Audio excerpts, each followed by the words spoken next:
Hey, good afternoon, everyone. I hope you're enjoying this absolutely gorgeous Friday, April 17th here in the Atlanta area.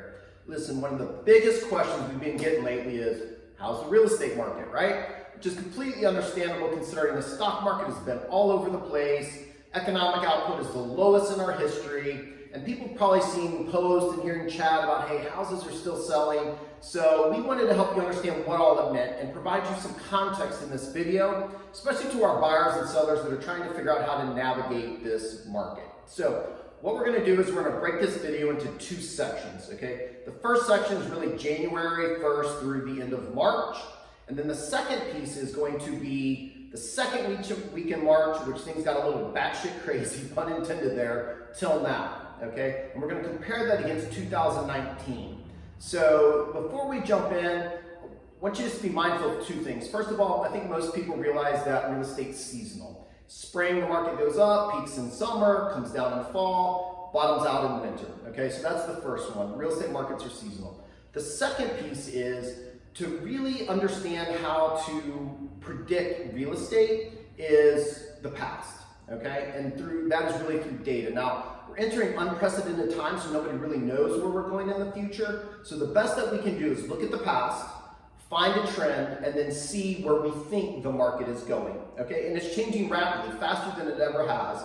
So when we typically measure real estate or report on real estate in a monthly or quarterly basis, we're now gonna be doing it Friday. So we're gonna do this every single Friday to give you the quickest updates, really for our sellers, buyers, and anybody else that's looking to enter the real estate market so they know how to navigate it. So if you'll give me a few minutes and just lean into here, we're gonna dive in and take a look at the real estate market, okay? So first of all, we're gonna look at the entire Atlanta metro market. That's all housing in the metro area, putting it all into one bucket, okay? Just to give you kind of a feel where we are. If you look at this chart here, basically anywhere from 0 to 750K, it's been pretty much a seller's market. We just don't have a lot of inventory. Once you get up into the luxury bracket, obviously it turns into a little more buyer's market. Now, again, this is one big melting pot. Obviously, if you're down in Brookhaven where the average sales price is a lot higher, you're gonna be in this segment may actually still be in a little bit of a seller's market. So once you drill down, you can see that. But overall, the Atlanta market's still a seller's market, okay? Condos pretty much tracks to this, except for the buyer's market actually starts in about the 500 range and then goes up. So just for a little context over the metro Atlanta market. Now the next thing we're gonna look at is, let's look at the detached versus attached, the condos and townhomes, okay? You'll see in the detached segment that active listings have actually decreased by 13%, and these are year over year, okay? 2019 compared against where we are 2020 through the end of March. Pendings have gone down, okay? Solds have increased about 16%, median sales price has gone up. Now, with actives going down, and we've already had a lack of inventory, that completely makes sense of why prices are still going up. Simple supply and demand, right? Not enough houses, buyers are fighting for those houses and they're driving the price up. Now, the last two stats show a potential trend that's heading our way. Days on the market is actually increasing 16%, okay? Combined with the sale to list price, meaning that what the sellers are listing their house for, they're actually getting less than they did this time last year. So if the days on the market are increasing and the sale to list is decreasing, buyers are going, wait a minute, I don't completely believe your pricing anymore. So that's why houses are sitting on the market a little longer and pulling back. And it's usually one of two things. It's either price or condition or both, okay? So that's what's happening in detached. Now in terms of the condos and townhomes, it's a little different. Actives have actually increased pretty dramatically, up 17%. There's more listings coming on the market. There's less houses going under contract, right? Pendings are houses going under contract. It's actually decreased by 3%. The number of solds shot up pretty good at 21%.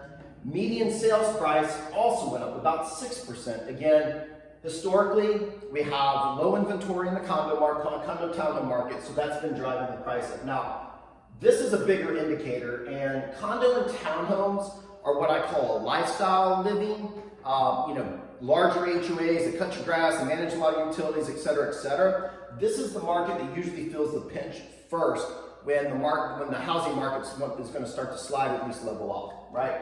Days on the market jumped up 42%. Condos are sitting on the townhomes are sitting on the market a lot longer.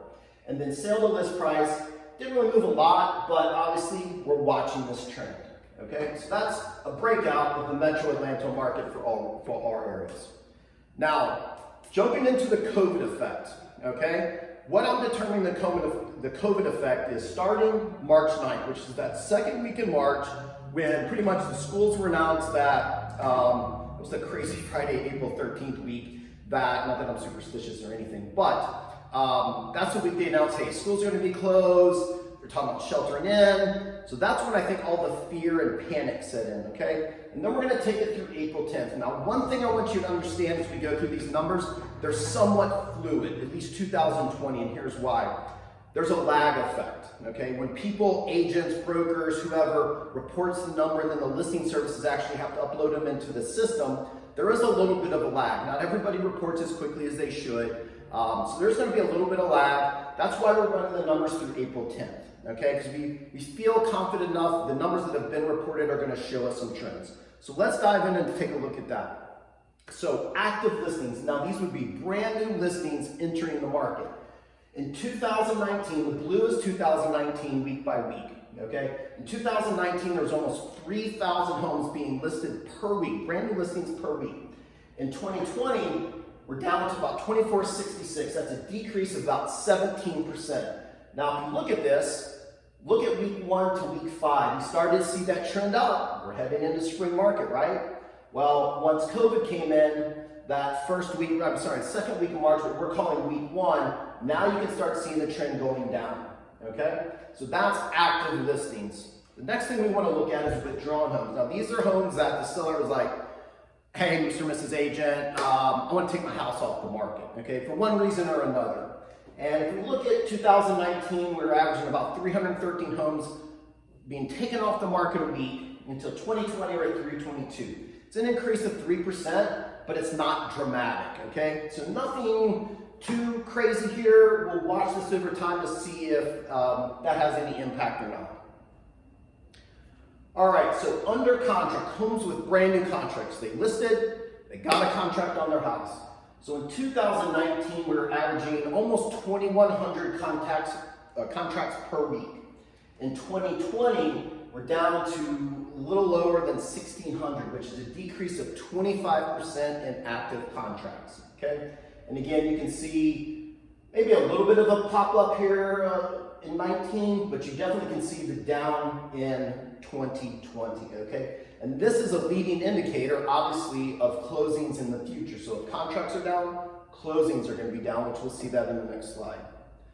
All right, so here's the closing report. Homes that have physically closed. Now, 2019, we're averaging about almost 1,800 closings a week. In 2020, we're down to just below 1,600. So that was a decrease of 11.5% from this time last year, and it's down 36% in week 5 from this time last year. So you saw a big decrease here. Now this makes a lot of sense because real estate closings typically operate in about 30 days plus or minus. Once you go under contract, the typical closing is 30 days. So if week 1 is when that was announced, fear set in. Buyers probably said, hey, I'm going to wait. Some sellers may not put on the market, right? This obviously is driven by buyers. A lot of buyers may have stepped out of the market to 30 days later. Here in week 5, the closings dropped off. Okay, so that makes complete sense. Now, a couple other things to think about here is the other reason a lot of these closings could have fallen because there's people that were, going to cash out stock to buy houses. Well, if they got slaughtered in the stock market, they may not want to sell right now because they're going to take a massive haircut. Second piece is with employment right now, people are taking massive pay cuts and or, unfortunately losing their jobs. So that also can have an impact here, which I think we're seeing in week 5, and that trend will likely continue until we actually can get back to work. So looking ahead, so Freddie and Fannie are the two biggest investors in the real estate mortgage market, right? When a mortgage broker, banker basically issue a purchase loan, they then get sold to investors. And Freddie and Fannie are the biggest investors buying mortgage paper, okay? So Freddie Mac just put out their quarterly forecast. Actually, they did it this past Monday. Save you time from reading the article, and actually broke out some bullet points here. So, housing market is going to deviate from typical spring market shares. Well, yeah, kind of no shit, sure. We're all in our homes, so thanks for telling us that. Total homes in the second quarter of 2020, meaning April, May, and June, are going to decline by 45%. Makes sense. We're all bottled up in our house. From the prior stat sheet, you could see that. Forbearances and foreclosure mitigation programs will prevent fire sales and limit the effect on home prices. Now listen, back in the 08, 09, 10 housing mess, the banks were really aggressive at pushing people to foreclosure, right? So the Fed has acted like they've done with most things, is they've been very aggressive, they've learned a lot of lessons. So this time they're telling the banks, hey, you're gonna have to let people do forbearances for 90 to 180 days, which basically means they don't have to pay their mortgage right now, they're gonna have to pay it later. And then they're also preventing them to foreclose on them for a short period of time. If foreclosures happen, then fire sales start, that's going to drag prices down. So they wanted to prevent that, right? And banks, listen, they're not in the business for owning houses, so that's definitely a win-win for everybody. Home prices decline 0.5% over the next 4 years. Who knows, we'll see. Two forces to prevent collapse in house prices. First of all, the housing market, like we talked in the other stats, especially here in Atlanta, there's just not enough housing. So it's a simple supply and demand situation where there is more, buyers in the market than houses. So that will typically, like we showed earlier, has been driving prices up. That should support a consistent sales price. Second piece is Atlanta population growth. People continue to move here. Great weather, strong business economy, lower cost of living. Traffic sucks, but I think that's everywhere. And then pent-up household formations, and I think what they mean by that probably is the millennial generation who really got priced out of getting into the market. You read articles that, hey, a lot of millennials are living with parents, in the basements of other houses, so that's probably the pent-up household formations that they're talking about. Now, economic damage is contained in the first half of the year. Yeah, okay, that might be a tough one. I was watching or listening to Jamie Dimon, the shareholder call, and I gotta agree with him. Listen, the Surgeon General is not gonna just go, hey, May 15th, flip the switch, everybody's back to work, okay? It's gonna be a slow release, one would think, based on the area, and then, that are affected the less will probably get back to work soon, and then certain industries, so we'll see how that plays out.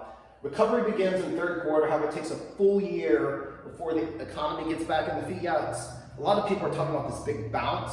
I think there will be a little bit of a bounce, but I don't think it's going to be as dramatic as everybody thinks because of the slow ramp up. If you think about it, when restaurants go back into business, they're probably going to limit the number of tables and people at distance. So I definitely think it's going to be a pretty slow grow as we move back up. Now, the Fed started buying mortgage-backed securities to help stabilize the mortgage market. Now, the reason that's important, like I talked about, the Freddie and Fannie are the largest purchasers of mortgage-backed securities. Well, there are other investors in the market that buy mortgages. And what had happened was, the first down leg of the stock market was straight fear selling. The second piece was liquidation. Everybody was moving to cash. They were deleveraging. The challenge that created is nobody's wanting to buy mortgages, okay? So the Fed had to go in and set up a liquidity facility to be able to funnel money into the mortgage market, really in this case, to buy mortgages, to free up liquidity so then lenders could continue to lend. So that was a good thing. And again, they acted quick this time. And then the last, this is an optimistic forecast.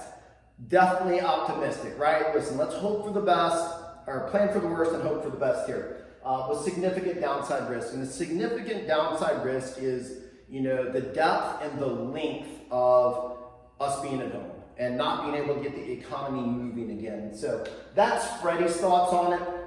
What I want to finish with is what my thoughts are, at least today's plan, right? The market of the moment, which is what we're in. So for sellers, listen, inventory is shrinking. We already had low inventory. Inventory is now shrinking. So you have a lot less competition on the market, right? The buyer pool is also shrinking. However, you gotta imagine if buyers are willing to get out with all the unknowns, that they're probably pretty serious, okay?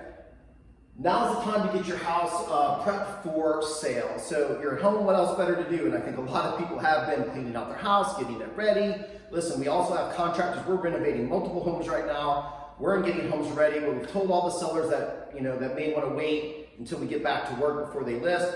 We are getting houses ready, we're getting them staged, photographed, and then we're going to be prepared whenever they say go, we're going to hit the market. So if you're in that case, now's the time to get your house ready. Definitely using CDC health guidelines and technology tools, we can get your home market successfully in this market. And then what I want sellers to do is consider this a beauty contest and a pricing war. And what I mean about this is there's going to be a little buyer psychology, even though we don't have enough inventory. Buyers are a little panicked, and maybe a little bit in the fear as to what's to come. So they may have unrealistic thoughts on how to approach this market. Now, with that being said, we saw earlier that the days on markets are increasing and sale to list price is decreasing a little bit. So what that means is your house needs to stand out. It needs to be pristine. I'm not talking necessarily go upgrade everything. At least what I'm saying is take care of all the deferred maintenance, get it look, cleaned perfectly, staged so it looks and gives that buyer a really good experience. So that's the beauty contest. The second piece is the pricing war. Again, the days on market's increasing, so buyers are saying, I don't believe your guys' price anymore, right? So what you need to do is huddle up with your agent, strategize on what the best price is, try and hit that target, and then hold firm, okay? The days of, hey, I'm gonna price my house higher, those are gone, okay? You need to be really strategic about your pricing so you can exit the market at a really strong price that you can cash out and move on. Now, on the flip side, the buyers, okay? It's more important ever to get pre-approved for a mortgage. That means submitting all the documents that you need, W-2s, all the stuff that the lender requires so you can be fully approved. That is going to give you a lot more ability to win maybe a multiple offer situation, or at least show a seller that you're serious and you can move quick. It also allows us to lower the contingency days in your contract, which is going to make a seller on the other end feel really comfortable, okay? Now, interest rates are ridiculously low. They're going to stay low, and I think in the Fed guideline, they basically Freddie said that, hey, they're probably going to remain low for 2 years. Yeah, I don't see how they can go up, quite honestly, and they may actually come down a little bit, but they're still ridiculously low. Mortgage underwriting guidelines are changing rapidly. As the market moves along here and things change, lending standards are changing. Everybody's trying to protect themselves.